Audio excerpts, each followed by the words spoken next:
زۆر باش دکتۆر دەمەوێت پرسیاری پێشکۆتایی لێ بکەم دەمێت تۆزێک باسی نەخۆشی فتق و ورک شۆڕبوونەوەی ئافرەتانمان بۆ بکەی بەهۆی دووکیانیەوە تۆزێک باسمان بۆ بکە.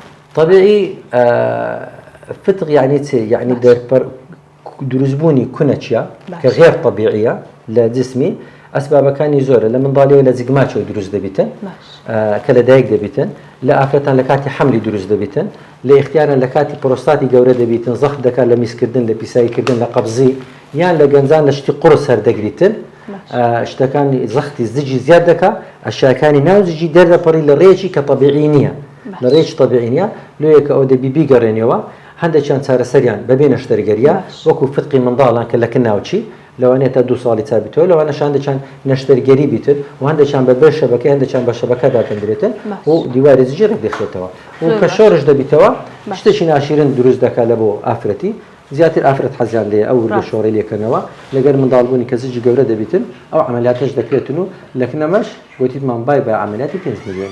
زۆر باش دکتۆر ینی ئەگەر نەشتەرگەری کرد ئیستیفادەی لێ دەکا و ورک شۆڕیەکەی نامێنێت. بالتأكيد عملياتش خطيرش نییە. زۆر باش دکتۆر وڵاهی با هەر لەسەر ئەو ورک شۆڕی ئەو پرسیارش بکەم مەسەڵەن ئەوانەی نەشتەرگەری بڕینی گەدە ئەنجام دەدەن باشە و پێستەکان شۆڕ دەبتەوە پێویستیان بە نەشتەرگەری دەبێت. پیاو ئەکسەریەتیان شۆڕ نابێتەوە. پیاوی وا دروست کردیا بەزەکە لە دیوی ژۆرێتی لە دیوی ژۆرە زیجیتی لە پیاوی ئەکسەریەتی ورجی شۆڕ نابێت ئەکسەریەتی لە ئافرەتی ئەکسەریەتی شۆڕ دەبێتن. بەڵام هەردووچی دەبی نەشتەرگەری بکە؟ نا جوانکاریە. جوانکاریە. ئەگەر فتقی هەبوو دەبی بکە. بەس ئەگەر حەزی لێ بوو لێ دەکرێت. باشە دکتۆر. هەر لە مهرەبانیش دەکرێت.